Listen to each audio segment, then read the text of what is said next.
Essa é uma pessoa que eu admiro muito, a luta dela, porque ela sente na pele. Não é muita gente que diz que é fã da causa. Ela vive na pele. E muitas vezes eu digo que eu acho que eu não saberia lidar como ela faz a coisa leve e didática, que é o principal. Eu sou suspeito que ela é minha amiga, se tornou uma irmã. Ela faz parte da minha vida, que é a minha amiga Sandra Bacelar. Gostou da apresentação? Primeira vez aqui com você. Primeira vez que a gente faz um podcast. A recíproca é verdadeira. Eu também te considero como um irmão, um amigo. A gente se conheceu já há algum tempo e rolou realmente, né, uma afinidade muito grande. Morei na sua casa. Acho que você é geminiano, não é? Não, eu sou virginiano. É virginiano? Então, sou geminiana, então acho que combina aí o signo. Virgem, né? Virgem e gêmeos combinam. Abrigamos o Odir um tempo. Quando eu separei eu separei, diretor, aí eu fiquei lá na casa dela. Ah, que doido. Aí ela pegou uma arma, foi lá, na minha casa é do meu marido, gente. Do Alírio, claro, do Alírio. Quem não sabe, o marido dela é o ex-deputado distrital Alírio Neto e o primeiro suplente de federal. É isso. E você? Pois é, estou aqui acompanhando vocês nesse bate-papo, assim, super emocionada e feliz. Você gosta muito dela, né? Muito. A história dela, só em ver um pouquinho assim, você já tenta imaginar quantas coisas, né, Sandra? Sim. Vai conversando com a Sandra. Quantas situações. E para você hoje tá dando começando um novo capítulo, vamos dizer assim? Porque nessa... Subindo um degrau, Isso. Né? Eu falo que, na verdade, nós saímos de um patamar e estamos subindo um degrau aí para continuar uma jornada que começamos lá atrás e a gente está dando uma continuidade Você agora. Não. Você é a roxa agora, eu estou conversando com o diretor. Ouvindo. Então, você é o roxa. Eu fiquei feliz e estou feliz porque eu vejo que muitas pessoas vai se identificar com você nesse novo passo que você está começando, e eu estou muito feliz. Eu tenho algumas coisas a agregar com você depois também, porque como mãe, como mulher, a gente se identifica pelo fato de saber que a gente fica procurando alguém para poder pegar na mão e você não encontra. É isso. Então, encontrar você, para mim, é um início, e tem muitas pessoas que tenho certeza que sentem a mesma coisa. Você sabe que quando nós começamos essa jornada, que foi no início do diagnóstico do Enzo, o Enzo foi diagnosticado com 18 meses. Caramba! Eu sou fonoaudióloga, então, para mim, foi muito fácil detectar alguns sinais que o Enzo estava me dando. Aos 18 meses aconteceu uma regressão muito grande. O Enzo chegou a falar algumas palavras, o Enzo tinha uma interação social muito boa, estava vindo num ritmo de desenvolvimento satisfatório, né, para a idade dele, e de repente, do nada, do dia para a noite, a gente perdeu o contato visual, perdemos a fala, perdemos a interação social. Então, a sensação que a gente tinha e que eu, como mãe, tinha, é que o meu filho já não estava mais ali. A sensação que eu tinha é que tinha ficado um corpo para trás e que alguém tinha levado a alma do meu filho embora. Porque eu não reconhecia mais aquela criança. E aí a gente entra num luto muito grande, porque aí você começa a peregrinação por médicos, por diagnóstico, por exames, e para chegar no ponto do diagnóstico. E quando o diagnóstico vem, o teu mundo cai. Porque a gente fala que esse luto, ele não é um luto normal, assim, sabe? Ele é um luto, na verdade, da criança que você idealizou. Né? Não é que o seu filho tenha morrido ou que alguma coisa ali muito ruim tenha acontecido, mas é que o seu sonho na maternidade, você sempre sonha com aonde vai estudar, né? Um planejamento. Exatamente. Um futuro, né? Futuro. Que você traça na sua cabeça. Normal, né? E de repente vem um diagnóstico e te puxa o tapete e fala, olha, não vai ser nada disso que você imaginou e nem sonhou, e nós vamos mudar totalmente a trajetória da sua vida. O Enzo hoje tem quantos anos? Me perdoa. O Enzo está com 15 anos. 15 anos? 15 anos. Ele foi diagnosticado aos 18 meses. Então, 15 anos atrás era muito mais difícil. Muito. Não se falava, gente, de autismo. Você não tinha conhecimento de nada. A própria medicina já era super difícil também, até para os próprios médicos. Pra você ter uma ideia, eu passei aqui em Brasília por 3 psicólogos. 3 psiquiatras, 3 neurologistas e ninguém quis diagnosticar o Enzo. Eu tive que levar o Enzo para São Paulo. E lá em São Paulo ele foi diagnosticado. E aí continuei com as terapias, com as coisas que eu já estava fazendo. Não quis medicar o Enzo, porque eu sempre acreditei muito em terapias. E, na verdade, nós sabemos que não existe medicação para autismo. O que existe são medicações para outras comorbidades e que ajudam ali no autismo. Então, eu falo assim, eu não sou contra a medicação. Mas eu acho que a medicação ela tem que entrar quando ela é necessária. Quando fisiologicamente aquele organismo te dá alguns sinais de que é preciso entrar com medicação. Então, se eu tenho uma criança que ela convulsiona, se é um cérebro que está recebendo descarga elétrica ali o tempo inteiro, como é que a gente quer que esse cérebro se comporte de uma maneira que ele vai absorver ali algum aprendizado? Não tem jeito. Então, você tem que entrar com medicação. Essa criança não dorme. 3 noites sem dormir. Como é que a gente quer que essa mãe sobreviva e continue cuidando dessa criança se ela não consegue dormir e se ela não consegue descansar? Então, aí também entra a medicação para fazer com que aquela criança durma e que a casa consiga descansar e essa mãe consiga sobreviver. Então, assim, eu sou muito a favor da medicação em casos específicos, mas acho que as crianças hoje, elas são hipermedicadas. Mas acha? Por quê? Acho. E por quê? Porque a gente precisa investir em terapias, mas eu te pergunto, existe lugar para fazer terapia? Aonde? Nós temos centros, né? Nós temos lugares onde essa mãe vai poder fazer terapia gratuitamente? Não vai. Então, hoje, é muito mais fácil você medicar e estar ali com aquela criança quietinha, dopada, Controlada. do que você estar tentando fazer terapia e fazer aquela criança esse cérebro progredir. É igual o seu caso falou, se a criança não dorme, se tem muita descarga elétrica no cérebro, aí sim, medicação, né? Mas aí qualquer coisa... Mas caso contrário, gente, é comportamental. O autismo, por exemplo, ele é comportamental. Tanto que o diagnóstico é feito através de análise comportamental. Não existe um exame, um exame de sangue, um exame de imagem para detectar o autismo. O autismo, ele é basicamente comportamental. Então, você vai observar aquela criança para ver o comportamento e para ver se ela se encaixa ali no diagnóstico. Eu não sei se foi o diretor, que eu esqueço muitas coisas do diretor. O diretor aqui, ele, por exemplo, ele é TDAH também. E você tem alguma coisa de autismo. Foi você que me falou? Ou eu tô correndo atrás porque minha mãe, formada em psicologia, depois de formar, ela observou: filho, vamos atrás do seu diagnóstico. Você tem alguns requisitos ali, né? Você tem que responder o questionário. Sim, alguns marcos, Não cheguei a responder o questionário 100%, mas dei uma passada de olho e um grau de suporte 1 ali é possivelmente... O que é isso? Porque nós estamos o que é suporte 1 o quê? Nós estamos vendo muito, gente, os diagnósticos que a gente chama de diagnóstico tardio, né? Que são pessoas que são diagnosticadas já na fase adulta, igual você foi agora, né? Com o TDAH. Ah, tá. Ai, desculpa. Não, né? Então, assim, todos nós, seus amigos, sua família, já deviam observar, né? Essa certa inquietude sua e que não tinha nome para você. E agora você já tem Tinha maconha. Você já tem um... Não fica agitado com maconha. A gente vê. Então, você provavelmente foi uma pessoa que na idade escolar, na sua infância, você deve ter sofrido muito. 3 repetências. Então, e aí o que acontece?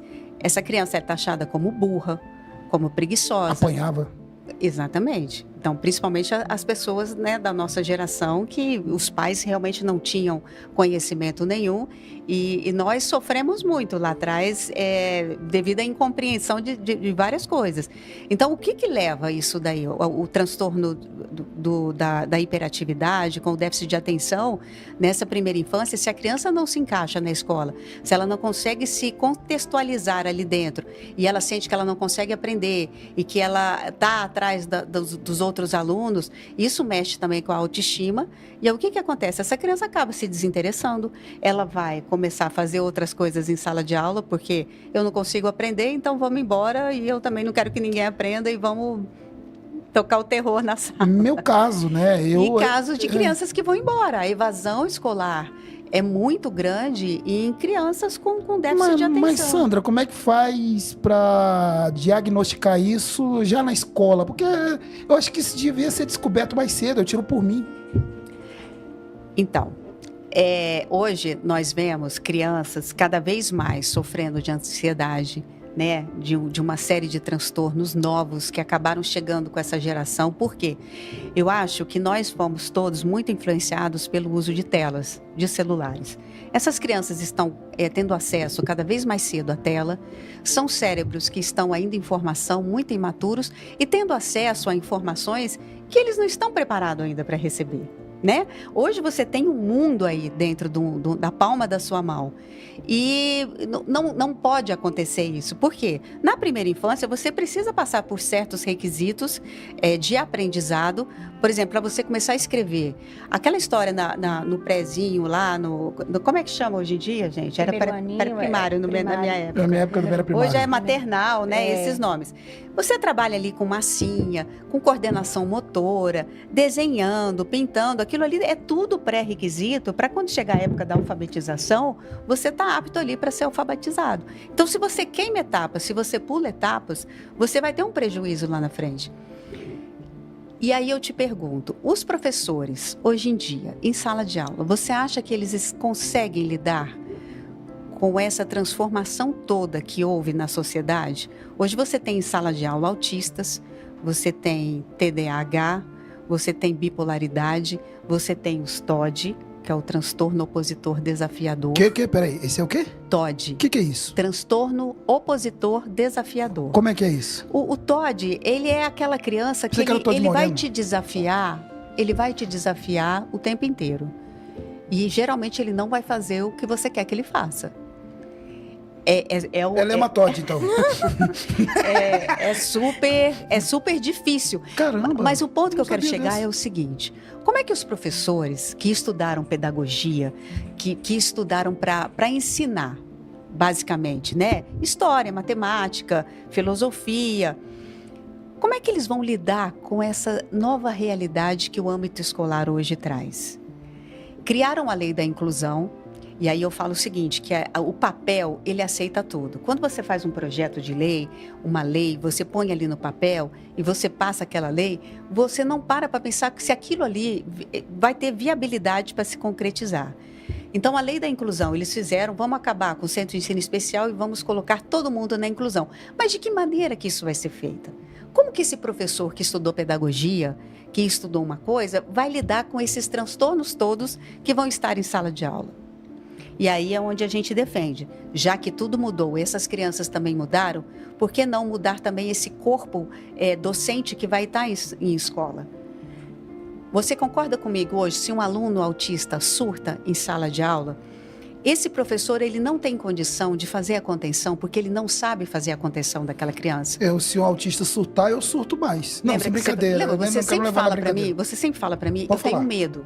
Eu tenho medo. Se o Enzo dá um grito do meu lado, eu fico com medo que eu não sei o que fazer. Eu saio de perto. E assim como você também não estudou para isso. O professor também não.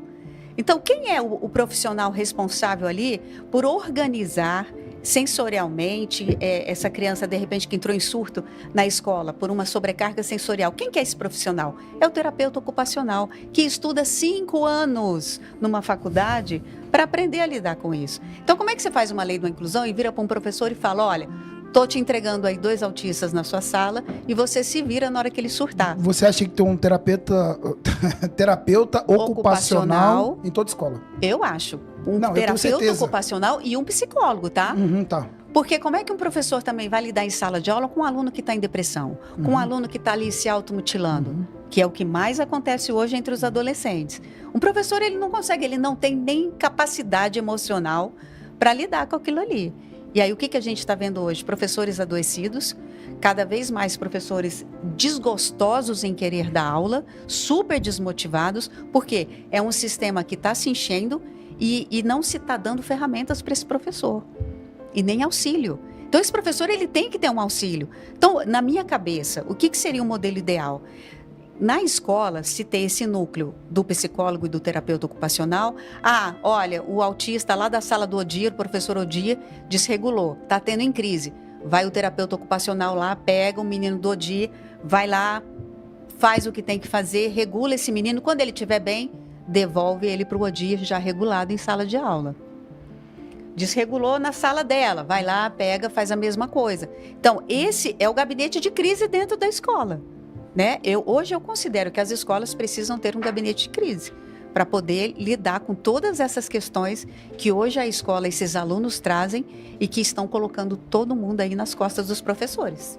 Que assunto, que tema importante. Eu tenho uma irmã que ela é professora e ela recebe assim, uma carga assim, enorme. Sim.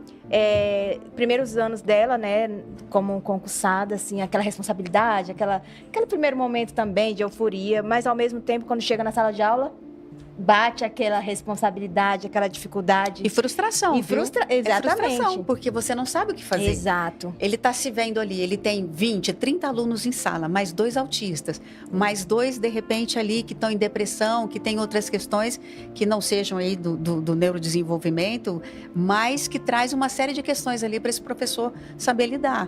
Então, assim, é demais. Eu concordo e vejo o tanto que esses professores estão sofrendo em sala de aula.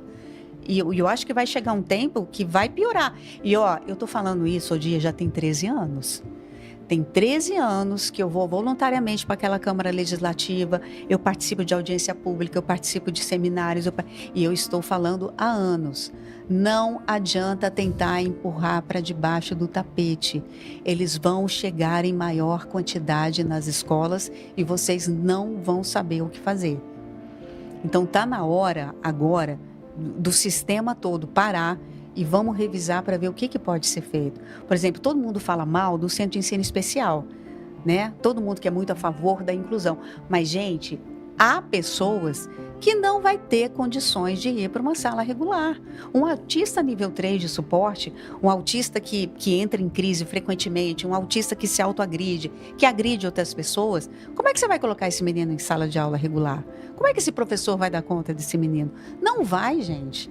Não vai. Então, há situações e situações. Eu defendo muito a continuidade dos centros de ensino especial, porque eu acho que quem devia decidir isso era o pai e mãe. Você virar para esse pai e para essa mãe e falar: pai, qual que é a escola que você desejaria para o seu filho? Você prefere que ele vá para o centro de ensino especial ou você prefere o ensino regular? Eu acho que devia nos dar esse direito de escolher aonde que nós queríamos que esse filho ficasse. Por quê?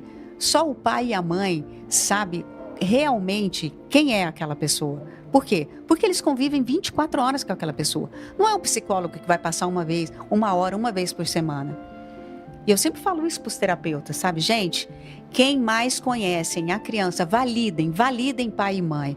Validem o que o pai e a mamãe falam, porque eles mais do que ninguém conhecem aquela criança. Então, eles vão saber melhor do que ninguém qual seria o lugar ideal para aquela criança ficar. Sandra, lembrei aqui, você falando do meu caso, né? Acho que a gente tem que começar a saber pedir, né? A saber dizer qual a dificuldade de cada um de nós. Saber pedir, o pai e a mãe na escola. Se o sistema ele não entende, a gente entende. Então, a gente tem que pedir para o sistema fazer de acordo com Você não pede ajuda para uma localização? Foi um momento de... Não, mas olha só, agora você vê... Agora ela você pediu. Hoje ela pediu. Hoje. Mas você vê o tanto que é importante. A gente está aqui falando sobre isso agora. Importante. Debatendo sobre isso. Porque isso vai abrindo, gente, a mente de todo mundo. Abre a sua, abre a dela, abre de quem está assistindo. Porque nós precisamos falar sobre isso. Precisamos cutucar o Estado, precisamos estar ali, no pé do governo.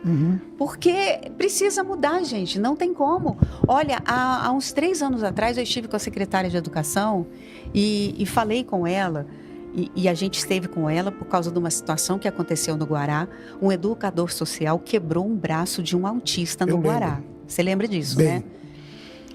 Por quê que ele quebrou? Porque ele não sabia como conter. Ninguém ensinou. Colocar esse educador social ali, mas também ninguém ensinou a ele como lidar com a situação. Porque a contenção, ela não pode ser de qualquer maneira. Você não vai conter um autista em surto, em crise, em sala de aula, como você contém um bandido na rua. Não é a mesma coisa. E acabou quebrando o braço desse menino, e isso acabou gerando polêmica, acabou gerando audiências públicas e encontros com a secretária de Educação.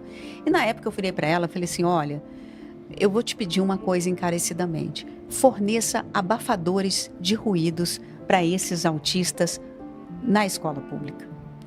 Porque estar no ambiente escolar é um ambiente super ruidoso. Você tem muito barulho, você tem grito de criança o tempo inteiro. A sala de aula, às vezes, está perto ali de uma quadra de esporte ali, perto da educação física, onde tem barulho de apito, tem barulho de criança gritando. Enfim, é um ambiente já, a escola regular já é um ambiente muito ruim para um autista, quando o negócio não é adaptado para ele. Então, o mínimo que a gente tem que oferecer é um mínimo de conforto. Então, um abafador de ruído, gente.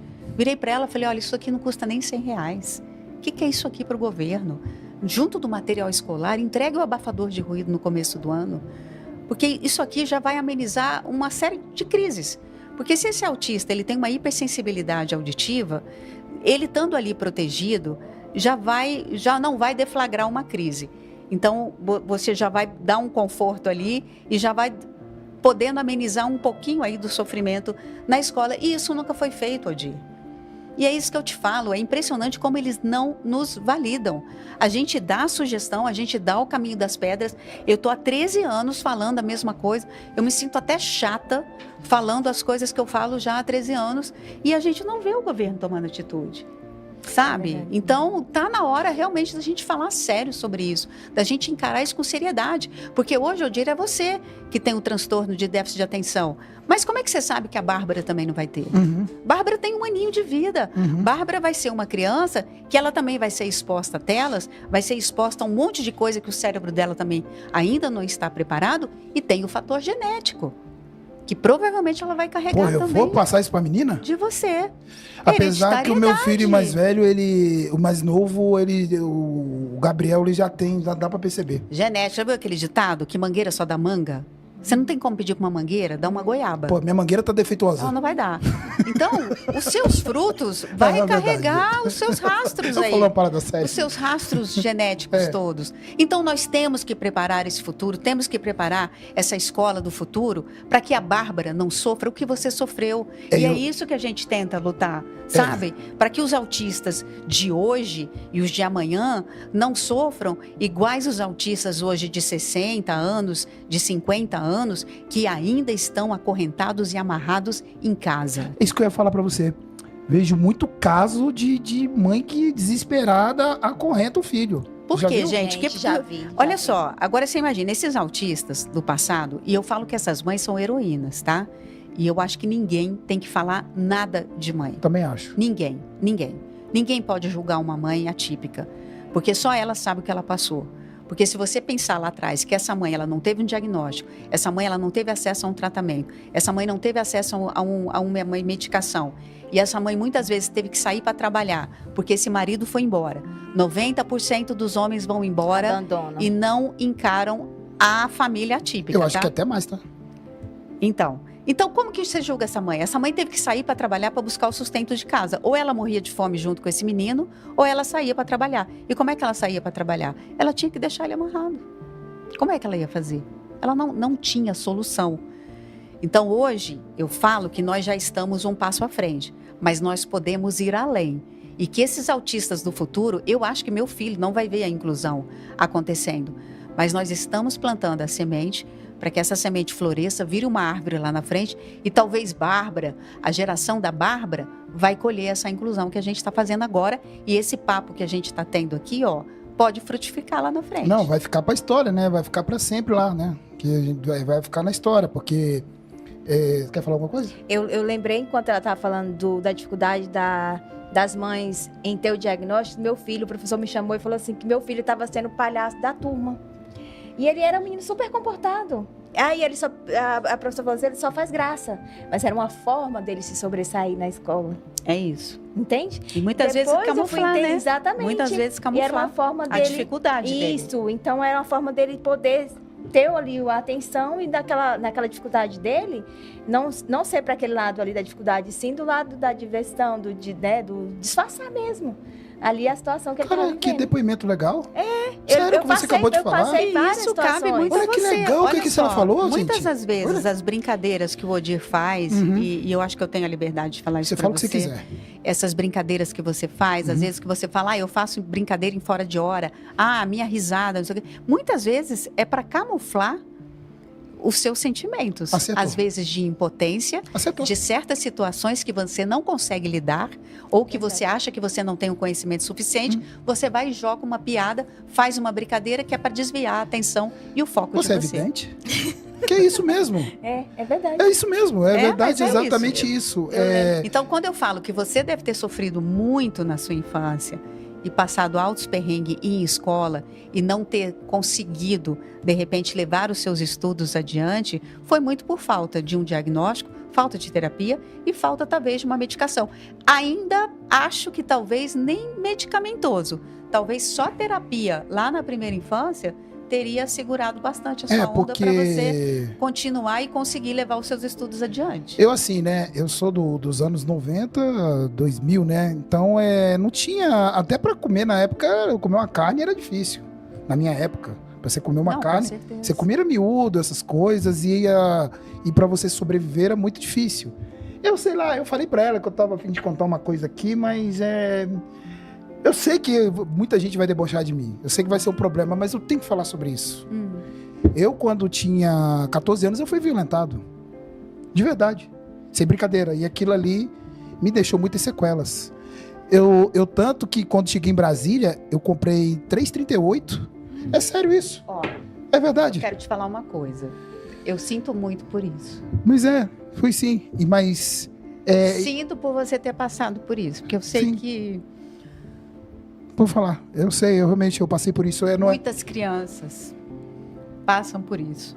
Uhum, Muitas crianças são violentadas, uhum. principalmente os não verbais, principalmente as crianças que são vulneráveis e que sofrem em escolas e por não terem um aparato e nenhuma proteção do Estado. Então você não é a primeira pessoa que eu escuto falando sobre isso. E realmente, de verdade, eu sinto muito por você.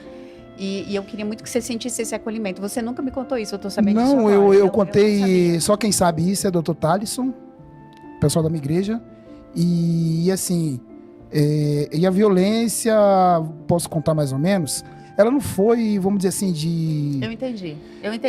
a pessoa fez uma coisa comigo Aham. que eu já vi vários casos hoje em dia. Hoje você entende que foi um caso de abuso, né? Não, Eu acho que foi. muitas pessoas... Não, mas deixa eu falar assim, pra ser real, para as pessoas saberem, às vezes tem uma criança poder se defender. Um cara ejaculou na minha cara. E não foi uma vez só. Uhum. E aquilo ali me fez ter repulsa. Tanto assim que eu fui ter minha primeira relação sexual com 19 anos. Que depois eu dei estudar, eu compreender. Na época eu tive chance de ter um psicólogo muito rápido, né? Aí isso ficou muito marcado. E eu já tinha o problema do TDAH. Eu já tinha esse problema de déficit de atenção. E eu vim diagnosticar 3 anos pra cá por causa do irmão de igreja, igual que você falou. O Alan, fala o nome dele, não tem problema. O Alan falou, cara, você mexe muito a perna, você não consegue prestar atenção, você não consegue parar em algum lugar, você precisa de um psiquiatra. E ele falou, negação, não sou louco, filha da puta, dizendo que eu sou louco, desse jeito. E um dia eu tive uma crise de pânico quando eu tava trabalhando. Fui fazer uma reportagem 3 anos atrás e dei uma crise de pânico. Eu tava escrevendo meu testamento. Fui parar no São Vicente e até que Aí, tava lá cheio daqueles negócios, plano de saúde, e aí passou um psiquiatra, muito legal, falou assim, ele não tem nada não, esse rapaz. Ele deu uma crise de pânico, pode olhar o que é.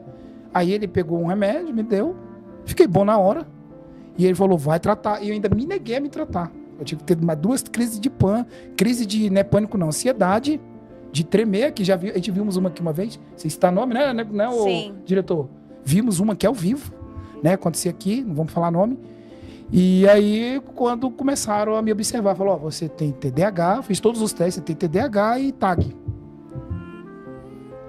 E aí eu vim me tratar 3 anos pra cá. Você imagina como foi lá pra trás. Eu não sei como é que eu consegui virar jornalista. Você é um sobrevivente, né, Udi? Essas pessoas com uma história igual a sua, um histórico igual ao seu, eu considero que são sobreviventes. São pessoas que lutaram uma vida inteira aí sem um diagnóstico, sem um tratamento e sobreviveram. Hoje em dia, até esse negócio, eu oriento as crianças lá em casa. Ninguém tem que olhar você tomando banho. Ninguém. E negócio de pegou em um lugar diferente de você me fala. Eu já eduquei elas. Uhum. Né? Tanto uma menina de 14 anos, acho que o diretor também deve... O diretor esse dia estava me contando alguma coisa sobre isso, né, diretor?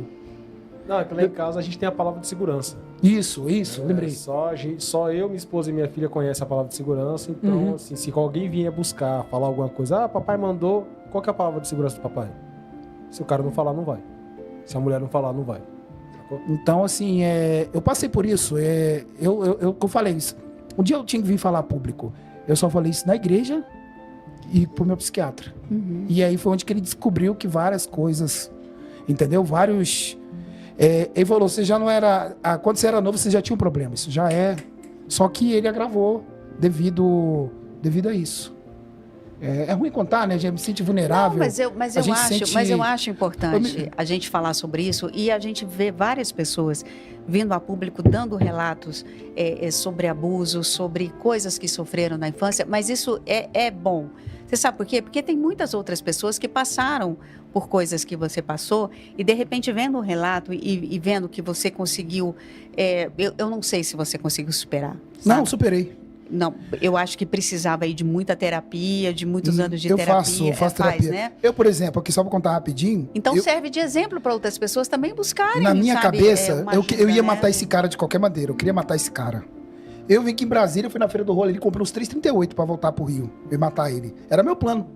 Falei, vou voltar e vou matar esse cara. Eu meio que stalkeava aí naquela época, só que não deu tempo que ele tinha morrido, mas eu perdoei ele. Perdoei mesmo. Perdoei. E hoje não é, para mim não é, nem perturba. Pois é, mas é uma grande preocupação e aflição nossa, principalmente nós que temos filhos com... O meu filho tem autismo, tem uma deficiência intelectual significativa. Quando a gente fala em níveis, ou de nível 1, igual ele falou... O nível do diretor 2, né? O que é esse suporte? É o tanto de ajuda que eu preciso para poder desempenhar as minhas atividades do dia, tá? Então, assim, o Enzo precisa de auxílio para tomar banho, a gente está ensinando, mas ele ainda precisa, eu falo que é o acabamento final, porque ele não consegue tirar direito o shampoo do cabelo. Então, o ir ao banheiro sozinho, se alimentar sozinho. Essa criança se alimenta sozinho, ela consegue ir no banheiro sozinho, ela se penteia, ela se veste, ela precisa de ajuda para atravessar a rua, ela precisa de ajuda para sair de casa. Então, assim, quanto maior, esse é o suporte. É esse suporte que você está dando para essa pessoa e quanto maior o número de suporte, maior é a gravidade. Você falando desse assunto, eu lembro uma vez que você gravou um stories que ele estava meio estranho. Não tem problema falar essa palavra não, né? Você já me educando também. Qual? Ele estava meio estranho, ele tinha colocado alguma coisa no nariz, algodão, alguma coisa. Foi. Viu como é que eu lembro? Eu acompanho? Foi. Ele brincando com um chumaço de algodão, eu não sei o que ele... E ele estava sozinho. Ele introduziu o chumaço e ficou aqui. E ninguém viu. E foi passando os dias. E coitado, olha o tanto que ele não deve ter sofrido. Porque, olha, um corpo estranho. Sim. O tanto que incomoda, o tanto que machuca. Só que aí a gente começou a sentir um mau cheiro. E eu achei que era inflamação de garganta, alguma coisa assim. E um dia ele começou a sair pus. E aí a enfermeira da escola falou, Sandra, eu acho que tem alguma coisa dentro do nariz dele. E aí levamos para o pronto-socorro, aí colocaram aquela pinça, né? O otorrino viu realmente que tinha. E quando puxou, era um chumaço enorme de algodão, que já estava apodrecendo. Gente. E ele não conseguiu falar, na época ele não usava ainda a comunicação alternativa. E ele era pequeno, bem pequeno nessa época. Você lembra, né? Faz lembro tempo bem, isso. eu lembro, eu tô falando, eu acompanho tudo do Enzo. Então, olha para você ver a importância, né, da comunicação. E o Enzo, de uns anos para cá, ele começou a se comunicar comigo através do aplicativo, que são figuras, e hoje ele consegue falar para mim que ele está com dor, que ele está sentindo algum desconforto. Ele falou oi para mim, eu achei uma evolução assim espetacular. Então, e se ele usasse já naquela época, provavelmente ele teria me falado, né, que machucado, dor, nariz, né, que aí a gente teria ido atrás. Porque eu estava imaginando que era um monte de coisa, menos um chumaço de algodão dentro do nariz. Porque hoje, eu assim, até vou falar uma coisa pra você, esse negócio de saúde mental, eu tô vendo que virou pipoca na boca de político. Mas, cara, ninguém sabe o que é uma questão de saúde mental. Ninguém sabe o que é dar... Eu sei que muita gente não sabe o que é dar uma crise de ansiedade. Desculpa, perdão, diretor. Que aqui é todo sequelado que a gente chama aqui. A gente leva no bom humor, não é não, diretor? É o time do remonta, né, mano? Não é porque a peça que faz, vai fazendo o que tem. Aqui é o CAP, sabe? Mas você já tem crise de ansiedade, diretor? Já. Aí, ó, um homem desse, 2 metros, tá vendo? Mas eu tive uma crise de pânico uma vez também, sabia? Quando veio o diagnóstico de câncer. Fala mais pertinho do microfone. Quando veio o diagnóstico de câncer do meu marido, eu estava com ele no hospital e a gente não sabia porque que ele tinha tido os AVCs e tal. E veio um médico, eu estava sozinha no quarto e ele chegou para mim, me chamou, eu saí. Aí ele falou, descobrimos o porquê que seu marido fez 5 AVCs. Ele está com câncer de pulmão. E eu lembro que eu levei essa notícia, foi tão impactante para mim na hora, porque eu não estava esperando, né? E eu lembro que eu fiz uma pergunta assim, eu falei, quanto tempo? Aí ele falou, 6 meses a 1 ano. Nossa. E eu voltei pro quarto, e meu marido estava acordado ainda, e eu não podia falar para ele. E eu esperei ele adormecer, tratei normalmente, brinquei, né? Conversas leves. Depois que ele dormiu, eu sentei na cadeira do hospital e eu tive uma crise de pânico. Eu tentava puxar o ar e o ar não vinha. Eu achei que eu ia morrer ali, sabe? Só que na minha cabeça, eu sabia, eu falava para mim mesma, você está tendo uma crise de pânico, você está tendo uma crise de pânico. Não sai no corredor, porque senão eles vão te dar um remédio e você vai virar refém disso. Porque dizem que a primeira crise de pânico que dá, se você não controla ela ali, você vira refém, né? Alguém me falou isso e eu fiquei com isso na cabeça. Então, ao mesmo tempo que eu estava sentindo tudo aquilo, eu quis reverter eu mesma e falando para mim mesma, você não está tendo nada, respira, respira. Foi 20 minutos nessa luta com o meu organismo. E é impressionante como é físico mesmo, né? O seu coração dispara, você sente falta de ar, você puxa o ar não vem, você parece que vai morrer mesmo. O negócio fica fisiológico mesmo, sabe? Eu já, hoje em dia, eu consigo ver quando eu tô dando crise de ansiedade. Aí eu já sei, eu saio, vou tomar um ar, tremendo pra cacete, aí eu como um docinho, aí vou começar a respirar, tem umas técnicas, aí eu... E agora para você ver, né, eu falo o seguinte, que médico nenhum pode dar a certeza de quanto tempo você tem de vida. Isso já tem 7 anos. O Alírio é nosso dia em Ouro Preto. Se bobear, ele tá melhor que eu, que você e que ele. Que coisa boa. Porque câncer, AVCs e o cara super forte, né, super... Eu falo para mim que ele é a minha maior fonte de inspiração, o Alírio, porque ele realmente é uma pessoa resiliente e eu acredito muito que essa força que ele tem de viver é muito por causa do Enzo. Porque a nossa maior preocupação, de todos nós pais, e quando eu não estiver mais aqui? Quem vai ficar com ele? Doutor Luiz Eduardo falou isso aqui. Doutor Eduardo comentou sobre que ele também tem quem um filho. Tem filho com, né? Tem um filho autista. Quem vai cuidar dele? Os pais, onde os pais não querem nunca é um lugar que nós não gostamos de visitar e pensar, sabe, sobre isso. Então a gente vai tentar fazer de tudo para a gente viver. Então eu acho que essa força do Alírio, essa força que ele teve de viver e de enfrentar esse câncer né, de ir contra toda a medicina, é devido ao Enzo. É dele querer estar aqui o mais tempo possível para ter certeza de que o Enzo vai ficar bem. Então a gente fala muito, e é um assunto que o governo também, a gente não vê o governo falando sobre isso.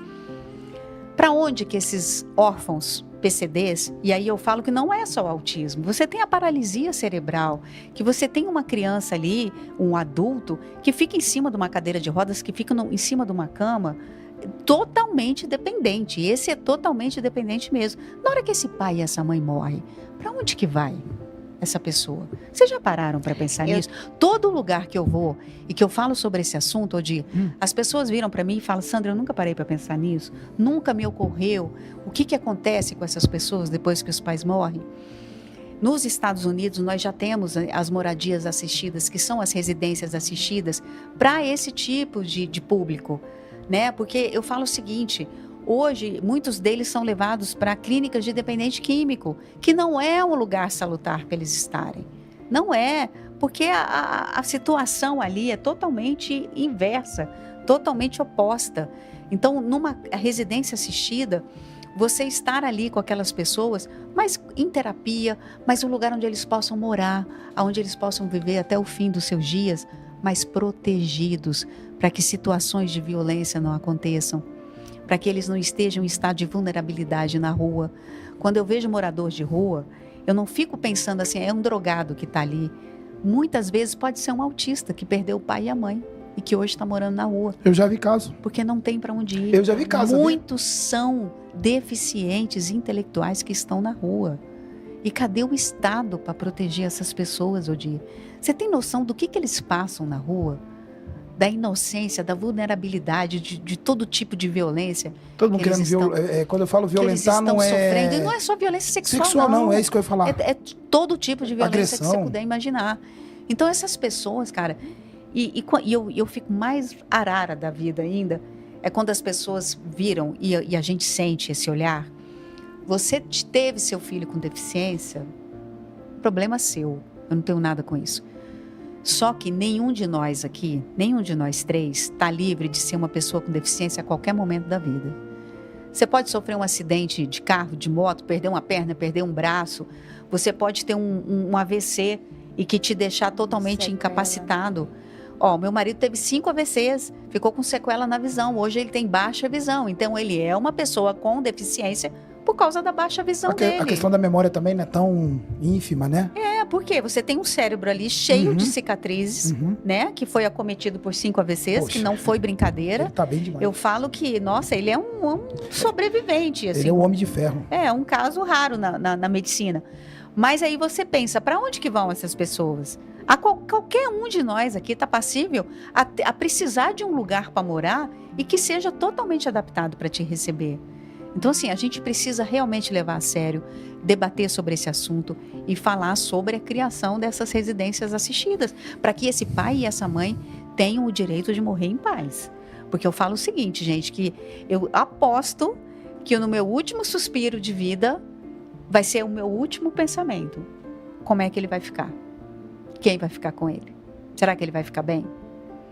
Então, assim, a gente dá um pouco de dignidade para esse pai e para essa mãe, que já atravessaram uma existência, já atravessaram uma vida com tanta preocupação, com tanta tanto coisa pesada que esse pai e essa mãe passam, principalmente os que estão na ponta, sem diagnóstico, sem terapia, esses que estão mesmo numa situação crítica e sem tratamento mesmo. Olha o que esse pai e essa mãe passam uma vida inteira para não ter um direito de poder partir em paz daqui, sabendo que eu vou morrer, mas ele vai ali para aquele lugar tal. Então, tá tudo bem, vai ficar tudo bem. É verdade. Aproveita esse momento. Sandra, eu conheço um caso da mãezinha que partiu em breve, ano passado agora. E a irmã tá tomando conta do irmão, atípico, severo mesmo, de todos os cuidados. E assim, o que ela vai se abdicar da vida dela toda Isso. por causa dele. E eu vejo ela quando eu faço uma visita para ela, que uma coisa assim, mínima. Nem sol ela não pega porque não sai de perto. Olha pra você ver. A pessoa não tem um dia de folga, Odir, no caso dela. um pai Um e dia. uma mãe atípica, eles abdicam Isso. das suas vidas. Abdicam. A mãezinha foi Eu- e ela ficou, a irmã, cuidando. Ó, Aí, pra é você um ter uma caso ideia. real, tá vendo? Real. Quando veio o Você diagnóstico... tá bem no podcast, hein? Eu conheço muitas dessas Não, mas- histórias. E Mas você tá bem mesmo, eu quero e te eu- parabenizar. Obrigada. Você acha, diretor? Peraí, vamos Ela vai dividir. tomar seu lugar. Ótimo. Resuma isso. Parabéns, viu, Rô? Escuta o que ele tá falando lá de Fala, você. diretor. Ele é o cara mais Fala, crítico diretor. Não, parabéns pra Romicrea, velho. Pelo amor de Deus, a Romicrea não falava direito, agora a Nome Romicrea da tá graça. deitando. Olha o bullying, hein? Tá vendo? Ó, depois eu passo pra você o relatório, tá bom? Mas o seu nome não é Rô de Romicrea? aqui. Romicreia, nossa Romicreia. É, isso mesmo. Aqui, rapidinho, olha ali o Enzo. Aí, ó, o Instagram. Olha o seu Instagram aí. É. Tá lá. Olha o Enzo. Olha aí, ó, tá vendo? Gente. Esse dia ele passou mal na escola, tava com cólica, e aí ele usou a comunicação alternativa para poder avisar para a professora que ele estava passando mal. E aí eu fui Legal. buscar ele. E aí eu achei muito legal quando Pode falar, diretor. a professora me mandou esse Você vídeo. falou alguma coisa aí. Saiu no ar, Tá. O pessoal da live escutou. Eu falei baixo aqui pra não interromper ela, mas Ah, que tá, vai, legal continua. essa comunicação. E aí eles me mandaram esse vídeo avisando, olha, o Enzo tá passando mal. E a professora ficou tão feliz que ela falou, Sandra, é a primeira vez que um aluno não verbal fala para mim que tá sentindo dor. Então a gente pensa o seguinte, Odir, e eu perguntei isso para a secretária de Educação também há 3 anos atrás, como é que os seus professores estão se comunicando com os autistas que não falam? Como é que está sendo essa comunicação? Porque às vezes um surto, uma crise, é por causa de uma dor de dente, é por causa de uma cólica, é por causa de uma dor de barriga, é por causa de uma dor de cabeça. E aí? Você não vai ter direito a dar um analgésico para uma dor? Quantos autistas atravessaram suas vidas sem tomar um remédio para dor e estando ali com uma cólica? Sabe? Quando a gente para pensar nisso, o sofrimento deles é muito grande. É muito grande. Então, esse dia, eu fui buscar ele e fiquei muito feliz. Falei, olha, a mãe veio te buscar, porque você passou mal na escola, você sentiu cólica, e a mãe veio te buscar para te socorrer e te medicar. E ali ele está contando para mim, ó. E esse aparelhinho é o que, Sandra? Então, isso aí é um tablet, mas na verdade o que roda aí nesse tablet é um aplicativo chamado TD Snap. Só que chama TD Snap o nome do aplicativo. É um aplicativo de comunicação, que é a comunicação alternativa. A rede pública podia ter, né? Hoje em dia tem uma série de aplicativos como esse, gratuitos inclusive, e aí eu falo para todo mundo, as pessoas às vezes falam, mas o seu filho tem condição de ter um tablet, o meu não tem. Gente, você pode fazer esses quadradinhos que vocês viram aí com as figuras, a gente chama de prancha. Vocês podem fazer essas pranchas impressas em papel, e aí ele vai apontar para aquelas figuras ali. Então, é uma maneira efetiva de comunicação para quem não fala. Eu falo que isso daí serve até para pacientes com sequelas de AVCs que pararam de falar, né? Quantas pessoas que sofrem AVC e param de se comunicar com a família porque perdem a fala. Essa área do cérebro afetada é a parte da fala. E se termina uma comunicação de uma pessoa com a família. Então, assim, esse tipo de comunicação serve até para as pessoas que tem sequelas. Vamos continuar rolando aí, diretor. Sandra, essa prancha que você fala de comunicação, não tem nas escolas para eles, nem para ninguém? Então, no centro de ensino especial, eles utilizam. Tem muita coisa legal do Enzo. Olha essa aqui da ponta aqui. Ele de branco. Isso daí, ó, foi a apresentação do Dia dos Pais. E foi uma forma que a gente encontrou de incluir ele na apresentação. Porque como ele não fala, ele passou a letra da música. Que as crianças estavam cantando, ele meio que legendou a música. Como ele gosta muito de enrolar rótulo, de fazer esse movimento com as mãos, a gente teve a ideia de fazer esse pergaminho para ele desenrolar enquanto a música toca. Que bacana. E o abafador, né, Sandra? E o abafador. Que está no lugar, né, barulhento. Fala do abafador. Para conseguir. Então, o abafador de ruído, gente, você consegue ouvir as outras pessoas. Não que vá te... Acho que o Thiago vai querer. Eu também. Mas você sabe que quando o Enzo começou a usar em sala de aula o abafador de ruído, vários alunos com TDAH pediram para experimentar o do Enzo e adoraram estar em sala de aula usando, porque eles conseguiram focar em fazer a tarefa, em fazer as atividades usando abafador de ruído. Então, várias mães que não têm filhos autistas, mas que têm filhos com TDAH, acabaram comprando também os abafadores para usar. Eu vejo muita gente na política, diretor, que entra aí e não tem...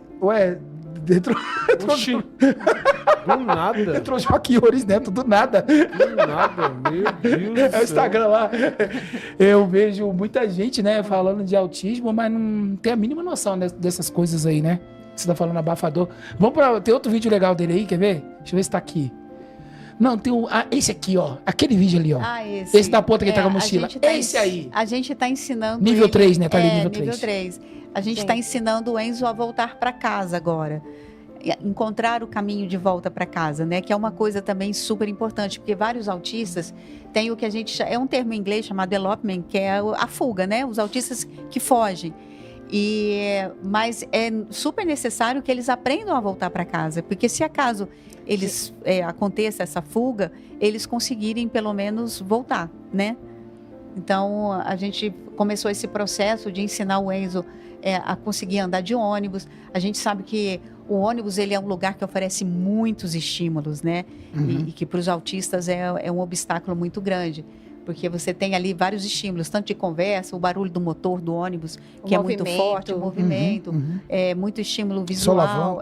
Então... E aí ele... É a volta da escola vídeo, de ônibus. Sandra. Esse vídeo é lindo mesmo. Quando eu olhei ontem... Você tá vendo? A gente ensinou ele a andar na calçada, a não correr para a rua, para não ser atropelado. Então, ele aprendeu a ter que atravessar na faixa de pedestre. Então, é um apelo que a gente sempre faz para o governo também. Mantenham as faixas pintadas, porque a gente ensina que precisa atravessar na faixa e muitas vezes a Cadê faixa a não faixa? existe, né? Cadê a faixa? Então, eles apagada, eles como é que vai precisam identificar, né? realmente dessa Tem todas dessa tem segurança. que prestar atenção Mas você tá nos vendo? detalhes. Então eu falo o seguinte, gente, que o Enzo, ele é uma prova viva de que terapia surtem efeito. Ele é um autista nível 3, não medicado, nunca foi medicado e foi só terapia, terapia, terapia, terapia. Esse menino passou por terapias que você nem imagina. Por quê? Ele teve a sorte de nascer num lar onde tem uma mãe fonoaudióloga e uma mãe que teve um pai que honrou as calças que veste e virou para essa mãe e falou: para de trabalhar para você se dedicar a ele. Porque eu banco aqui, eu seguro o sistema enquanto você... Aham. Então, assim, quando o Enzo nasceu, eu trabalhava em 3 lugares no dia. Eu era uma workaholic, entendeu? Eita. Workaholic. Não, só pra pontuar a Eu galera. trabalhava na Rádio Clube, É, eu ela é trabalhava na radialista, TV Câmara, Dubladora. eu trabalhava Gente. na gravadora. Então, assim, eu trabalhava Deixa eu demais. continuar no Instagram lá, deixa. Vamos ver, tem outro vídeo aí que eu quero também mostrar. Mas vai continuar aí, eu Eu não vou... trabalhava demais. Então, assim, eu abri mão da minha vida Cadê profissional o vídeo do ceguinho? pra Pô, tu chamei o cara de poder- ceguinho. me dedicar ao Enzo. O do cego. Eu chamei o cara de ceguinho, meu Deus. Tem um vídeo do cego aí, ou você tirou? Não tem vídeo. Tem um vídeo meu falando sobre a dificuldade que as pessoas com deficiência visual têm para se locomover no Distrito Federal. Não, do tem o semáforo que faz barulho. Pá, dos tá aí o vídeo. semáforos, Tá. Não, mas tá mais para cima. Mais pra cima? Mas vamos lá. Não, é só pra situar a galera. Diretor, ela é dubladora. Radialista, mas o quê? Fonoaudióloga. Fonodióloga. E mãe atípica, né? É esse aí. É esse aqui. Esse aqui. Vamos lá. Vai explicando pra nós. Esse vídeo eu fiz. Então, qual foi meu interesse aí com a deficiência visual? Quando o Alírio perdeu grande parte da visão dele, o Alírio teve que reaprender a se locomover, né? Então, ele passou pelo Centro de Ensino Especial ali com deficiência visual, que faz essa reabilitação em pacientes, em alunos adultos que, por uma sequela de um AVC, perdem a visão. E teve um caso lá, Odir, aí é por isso que eu falo que nenhum de nós está livre. Um cara estava jogando bola, foi dar uma cabeceada na bola. Quando a bola bateu, ele perdeu a visão na hora. Ele saiu cego do campo. Então, ele estava lá nesse centro de ensino reaprendendo a andar, aprendendo braille, aprendendo uma série de coisas. Bom, e indo com o Alírio lá, levando o Alírio, eu passei a perceber melhor, olhar com outro olhar os deficientes, as pessoas com deficiência visual. Mas pode chamar de cego? Pode. Porque eu vejo a dificuldade deles em transitar. Por quê? Os sinais sonoros aqui em Brasília são pouquíssimos. Pouquíssimos. E os poucos que tem, a população implica e pede para desligar. Porque está atrapalhando o PET. O PET se incomoda com o sinal sonoro. É verdade. O prédio que fica em frente à escola pediu para desligar o sinal sonoro do lado de lá, para não incomodar os moradores. Como E aí eu assim? falo, gente, mas são vidas. Uma pessoa com deficiência visual que vai atravessar aquela faixa, correndo um risco de ser atropelado porque não está vendo um carro vindo e correndo um risco de morrer, gente. Então, assim, como assim?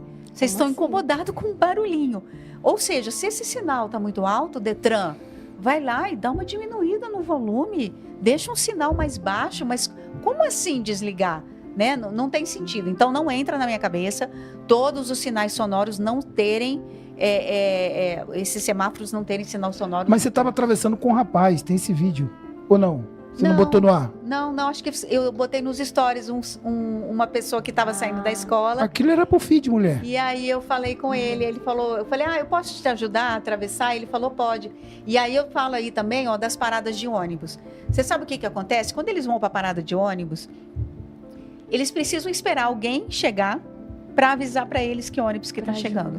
Então, às vezes, quando o lugar é muito deserto, se eles estão lá na cidade satélite, que não tem ninguém que vai pegar o ônibus o horário que eles estão andando, às vezes eles passam 2 horas na parada, esperando alguém chegar. Olha que absurdo. Absurdo. E aí eu falo o seguinte, gente, com a inteligência artificial, com tanta tecnologia, por que essas paradas não têm um sistema igual tem no metrô, que avisa a 600 metros esse ônibus, Riacho Fundo, Águas Claras, tananã. Para quem está na parada de ônibus, ouvir e saber, porque isso beneficia também até os idosos. A minha mãe tem 82 anos de idade, minha mãe fala que ela não consegue ler.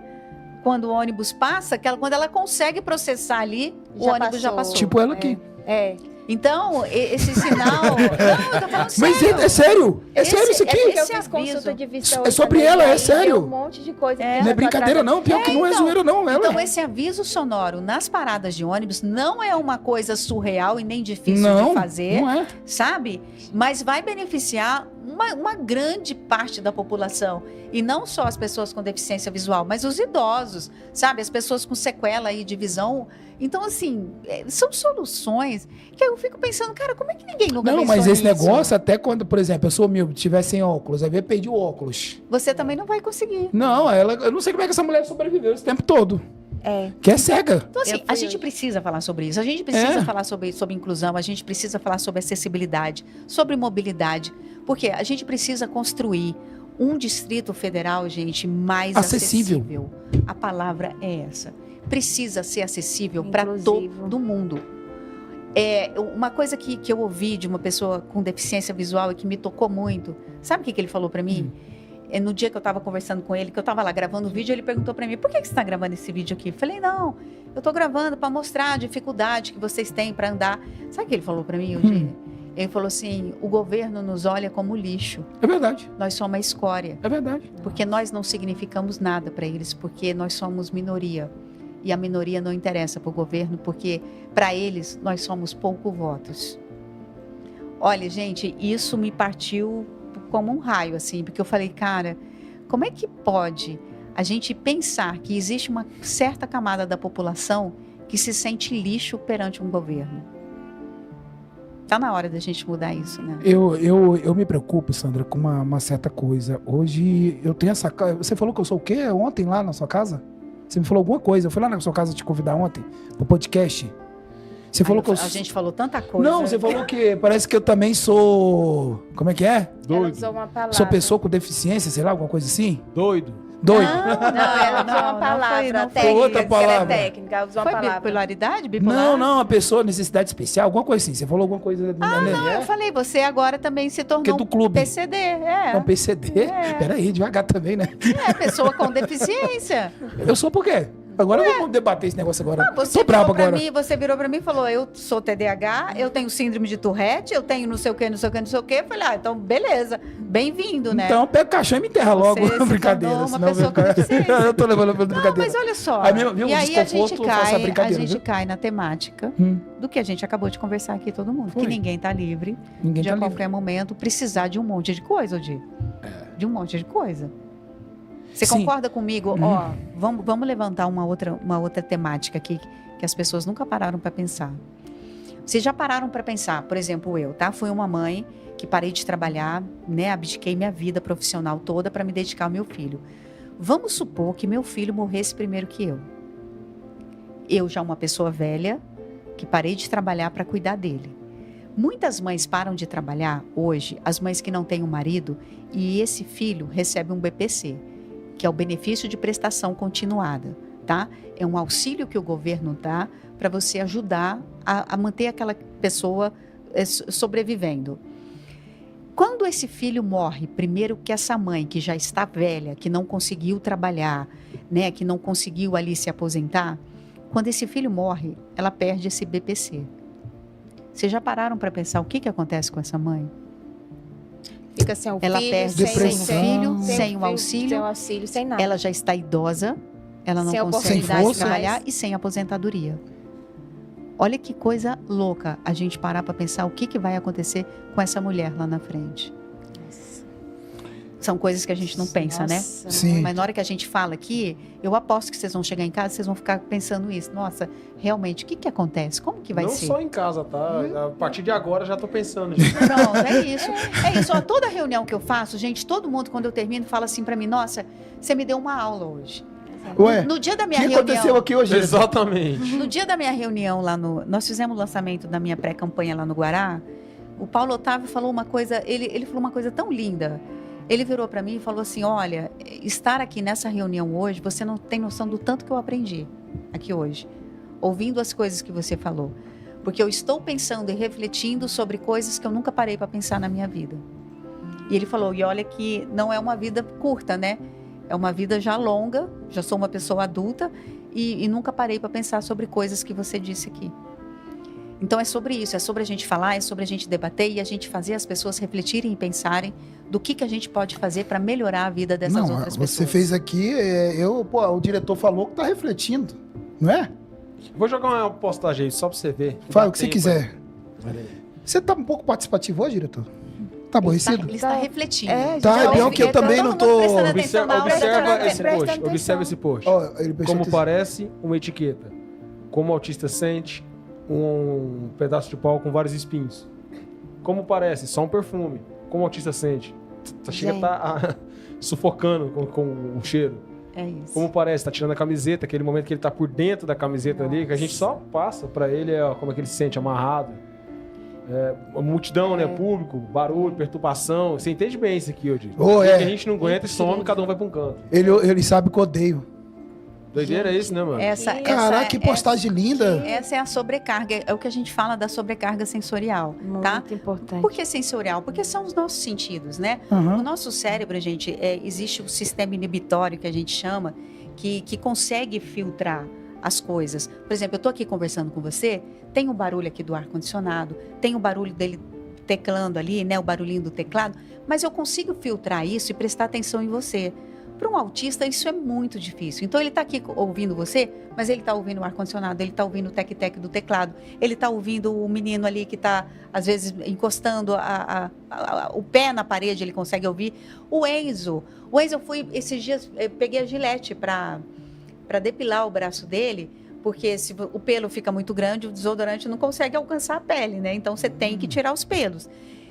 Ele escuta o barulho da lâmina na pele. Nossa, que agonia. Para Que ele, agonia. aquilo é tão sofrido, você não tem noção do drama que é tirar o pelo de braço. Ele fica assim, Odir, Você consegue?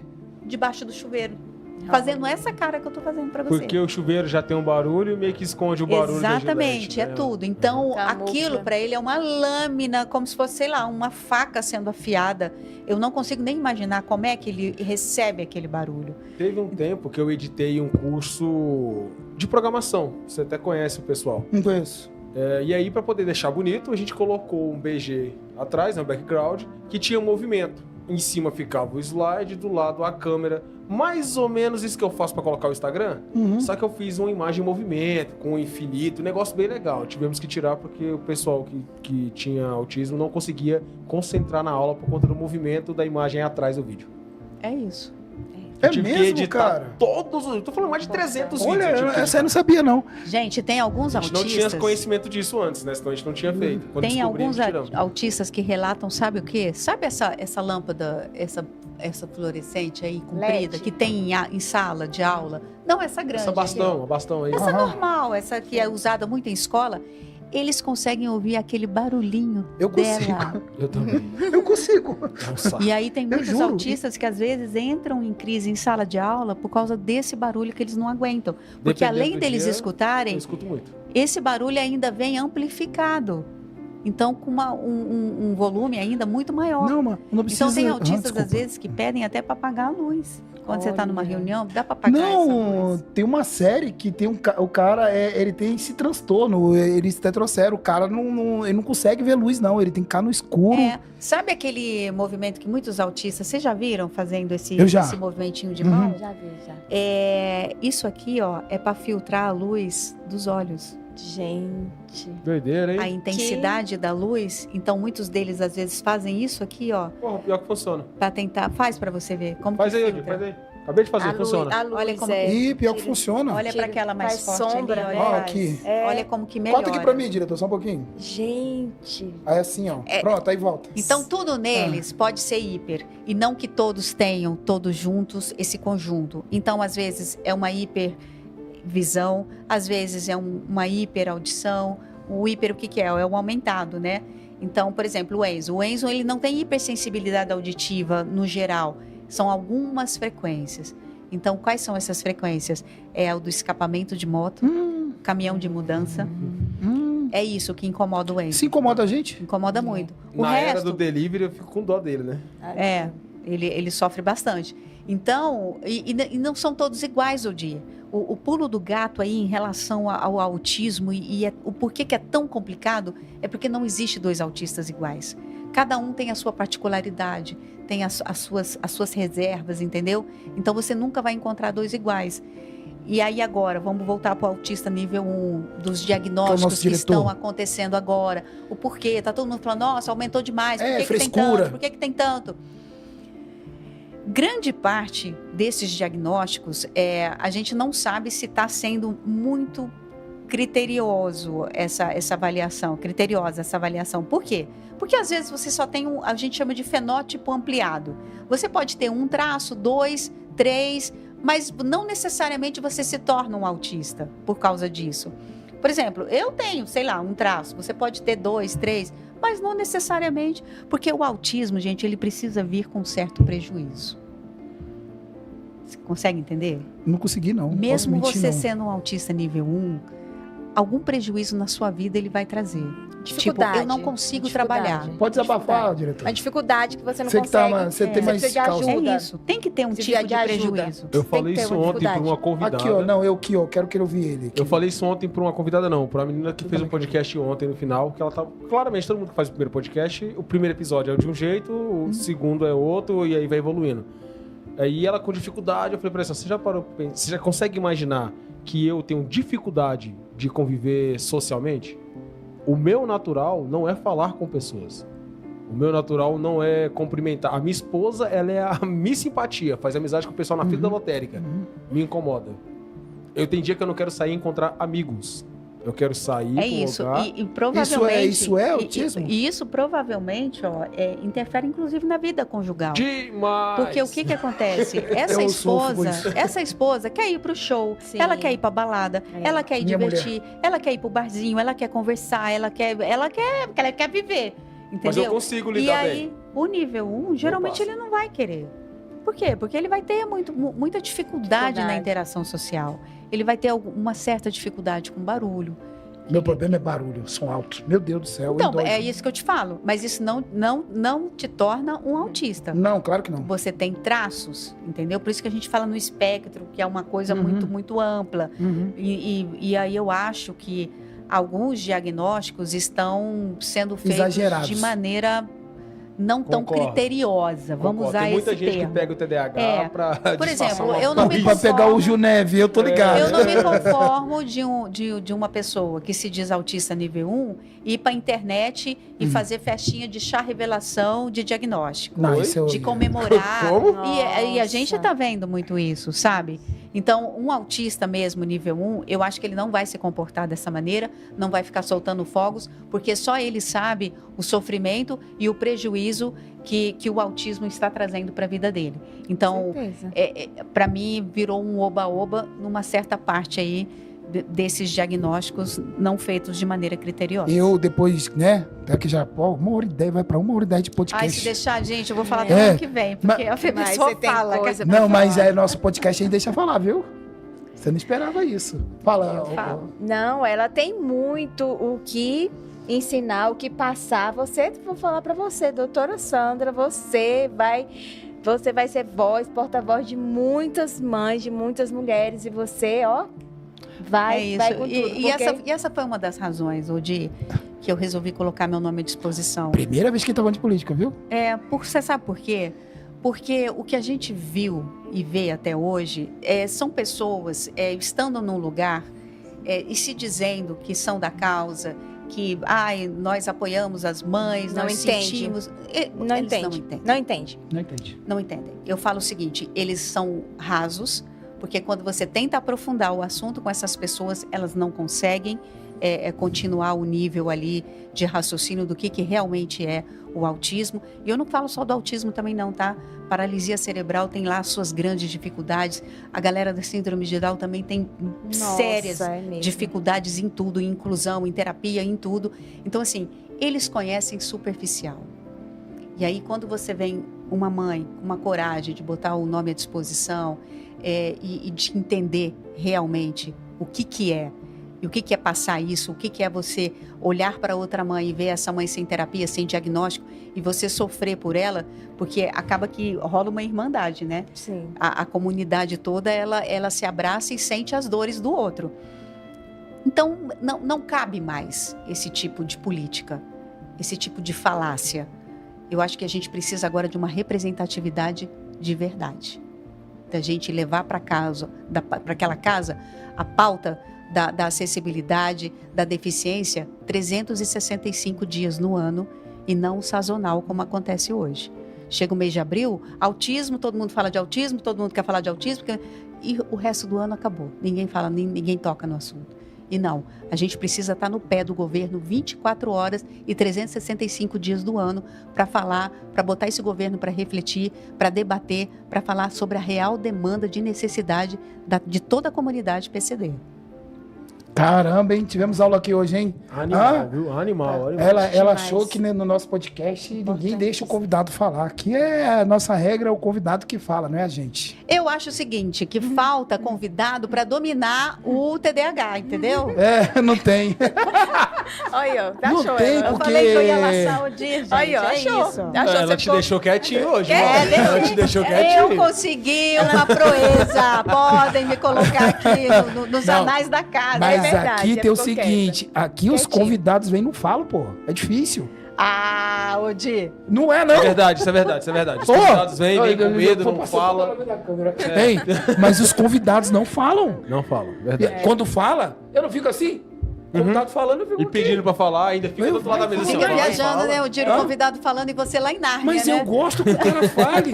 Não, mas aqui é até pra pede falar. pra ele falar e você não. Precisava mais uns 2 ou 3 pra você falar de pontos deixo importantes falar. que você trouxe. Aí tem o problema que os últimos convidados vieram aqui, aí fica. É. Eu falei, fala, meu irmão, não é pra eu falar, não é pra eu E ele é ficar... agoniado, sabe? É. É Ele tão difícil, né? E eu agoniado. como radialista, como comunicadora, eu me coloco no seu lugar também. Porque é muito difícil quando você pega alguém para entrevistar e essa pessoa não fala. Nossa, Porque aí horrível. você vai... E como é que você chegou até aqui? Eu vim. Eu vi. O diretor. Porque aí você vai dando a deixa, vai levantando a bola para a pessoa cortar e a pessoa não desenvolve o jogo. Mas eu te Isso conduzi, deixa você não a gente- viu. Eu te isso- conduzi, ela não Sim, percebeu. Mas a forma que ela entregou o assunto Muito te importante. entendeu. Você, como uma comunicadora, você tem muito trabalho aí pela frente para informar. E eu tô muito feliz de ouvir de você com tanta vivência isso. Eu passei um pouquinho só, que a gente conversou um pouquinho sobre essa dificuldade, mas nem chega perto de você, né, do grau. E quantas mães que eu conheço e quantas pessoas precisam dessas informações. Então, se quem for da sua equipe vai ter que trabalhar muito, porque eu sei que você vai ser esse microfone aqui e chegar na casa tribuna. das mãezinhas da escola, Sim. lá na Câmara também. Mãe, precisa de uma pessoa igual essa aqui, igual a Sandra, que sabe, que entende. Você tá tietando muito, não tá não, convidado? Se eu soubesse que você, da forma que você explica de tudo que é, eu tinha feito buscar terapia pro meu filho, que eu não consegui, igual você falou várias vezes, terapia. Isso ia ajudar muito ele. E eu não consegui. As mães, Odir, Gente elas do precisam terapia. muito de... Descobri um talento. Elas precisam muito de Eu orientação. descobri um talento aqui, você não tá sabendo hoje. Tá vendo? Eu fui grandes revelações aqui hoje, gente. Não, Ó, eu consegui te manter calado, ela me revelou e pronto. Ela já tomou seu você não lugar. me manteve calado, eu Pronto, fico acabou. calado com o convidado. Maravilhoso, eu te calei sim. maravilhoso. Quem O diretor tá aí pra Quem provar domina as isso. mulheres sou eu. O diretor falou. Você falou do permite que elas diagnóstico tomem a decisão, dele, né, não, irmão? O diretor falou do diagnóstico dele, você já falou que é nível 1, né? Isso aqui é sala de terapia. Já diagnosticamos todo mundo. Tem aquela câmera ali? Tira a mão da boca, irmão, pra falar no microfone. pelo amor É de Deus. verdade, tá vendo aí? É o tique. timidez, É o tique. timidez. Você vai naquela câmera ali, você vai dar o recado final e para encerrar nosso podcast, você vai falar até a próxima e deixa para você voltar aqui várias e várias vezes pra gente falar desse assunto. Importante. Gente, olha, nós precisamos, enquanto sociedade, debater sobre acessibilidade, sobre mobilidade. Nós precisamos falar sobre inclusão. Nós precisamos falar que escola é essa que a gente precisa ter no futuro e para ajudar esses professores, para que essa inclusão efetiva aconteça. Então a gente precisa falar muito sobre esse assunto. A gente precisa falar para onde que esses meninos com deficiência, com autismo, com síndrome de Down, com paralisia cerebral, para onde que eles vão? Aonde que eles vão morar depois que a gente partir dessa vida? Então assim, é preciso falar muito sobre esse assunto. Eu estou falando disso há 13 anos, mas a gente precisa falar e debater sobre isso muito mais. E espero vocês no próximo episódio. Até a próxima.